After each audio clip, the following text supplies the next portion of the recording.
Hello, hello. Hope you're doing well. Today, I'm going to show you how to utilize the My Account section of our site. First things first, you'll go to the top right corner of your screen and click on the My Account button. From here, you'll click on the My Account button that appears below.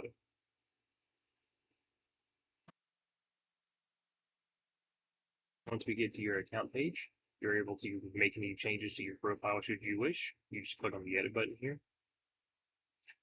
And I'm not going to make any changes in this example here, but should you make any changes, you'll type them in and click on the Update button here. Your information will be updated. You'll click back to dashboard. You'll be back at your account page.